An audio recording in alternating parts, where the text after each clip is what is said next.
I'm going to be talking to Aaron Cosbey, who's an economist with the International Institute for Sustainable Development, about a study he's co-authored called Enabling Climate Ambition, Border Carbon Adjustment in Canada and Abroad. So welcome to the interview, Aaron. Thanks, glad to be here. So this is a hot topic, tax policy is not usually a hot topic, but this one is, both internationally and in Canada and the United States. So maybe you could start with a brief explanation of what border carbon adjustments are. Sure, yeah. They're easy to understand at an intuitive level. So the idea is if you have a very ambitious climate policy in Canada, let's use Canada as an example, and we have a carbon price going up to $170 a ton by 2030, the industries that will be most affected by that, the energy intensive trade exposed sectors like aluminum, cement, steel, are going to be feeling the price, and you want them to decarbonize. But the problem is they're also trade exposed. So when those prices go up in those sectors, they can't pass those costs along to consumers because they'll just be undercut by foreign competitors which don't face the same carbon prices. So the idea of a border carbon adjustment is you try to apply at the border some kind of a charge that makes it such that the imported goods are facing the same kind of carbon price as if they had been produced domestically. So you're leveling that playing field. So why is this a hot topic all of a sudden? I'm going to take a guess and say that the European Union is driving this particular bus because they're on the verge of introducing legislation to implement one in the EU. Have I got that correct, or are there other reasons as well? Well, that's the proximate reason. That's why we're all talking about it right now. So the EU, in fact, the Commission today dropped their proposal for what they call a CBAM, a carbon border adjustment mechanism. Same thing as a border carbon adjustment, just different terminology. And they're proposing that it come into effect by 2023. So that's why we have a great deal of heat and light on the subject right now. But the underlying reason why we're seeing that happen in the EU, why we're seeing it being considered in Canada, why we're seeing the UK declare, why we're seeing the US interested, is that anytime you increase domestic climate ambition, if you put in place some kind of carbon pricing along the lines of the dynamic I described before, you're going to have to think about how you prevent a dynamic that just deindustrializes you instead of decarbonizing you. Any ambitious carbon plan is going to need something to prevent what we call leakage, the transfer of those emissions from your domestic sector to foreign competitors without actually any global reductions in emissions, right? And so because we are now becoming more climate ambitious around the world, and that's a very good thing, now we have a focus on instruments like border carbon adjustment. And I gather that Prime Minister Justin Trudeau and American President Joe Biden have been discussing this for a few months now. And is it likely that we're going to see, kind of a North American border carbon adjustment tax? You're right. Actually, the first summit between Biden and Trudeau produced a statement of cooperation and intent that included a commitment to work on a border carbon adjustment. That was enunciated by both sides. So it's been very clear in Canada and in the US that they want to work on this stuff, and very clear that they want to cooperate on it. But that's easier said than done. Remember that border carbon adjustment is something that accompanies domestic carbon pricing. So it levels the playing field for your domestic carbon price.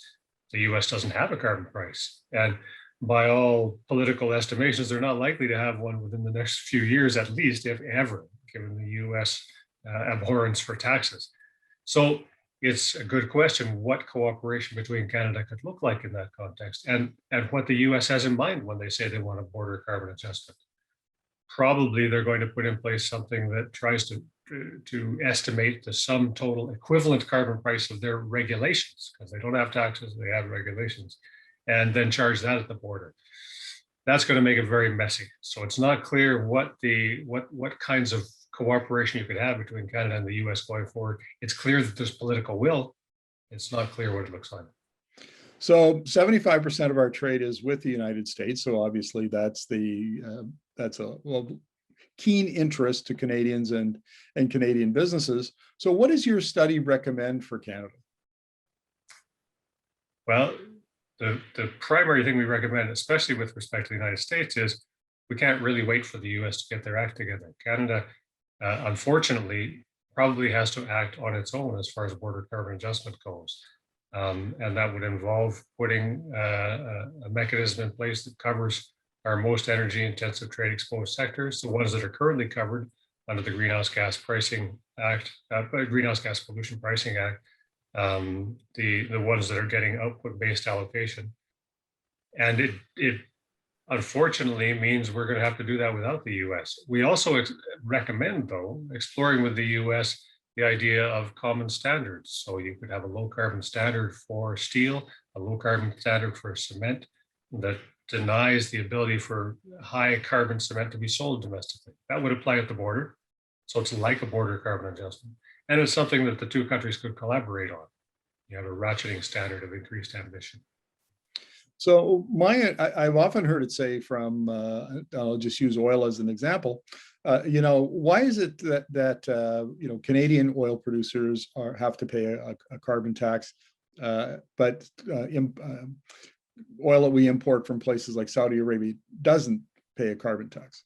So this would be one of the ways to level the playing field then for Canadian producers. Have I got that correct? That's right. It would have that effect. The dynamic of leakage is not so likely in the oil sector. That is, it's not likely that we would see low-priced oil from abroad displacing the consumption of Canadian oil, which faces a carbon tax, right? Just because of the constraints of transport of oil.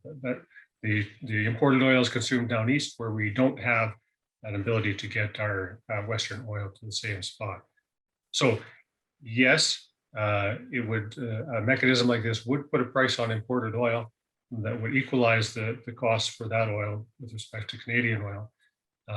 But it's a little bit of a different market with respect to leakage. The primary motivation for BCA is preventing leakage, and you don't really get that from the oil sector. Aaron, final question. What are we looking at in terms of timing here?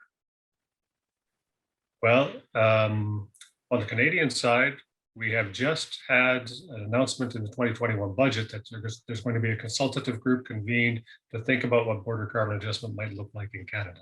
So we're at the very early stages of conceptualization. The bureaucrats in Ottawa are beavering away feverishly to try to figure out what the shape of the thing might look like to get as much work done before an expected election writ is dropped. So we will probably see maybe an announcement of that group in September. And then Canada starts working on what it might look like to accompany the current carbon pricing policies. But the pricing is legislated to be, it's got a trajectory. So we don't have all the time in the world to work on this stuff.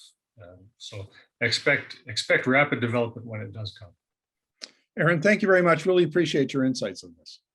Thanks. Happy to talk about it.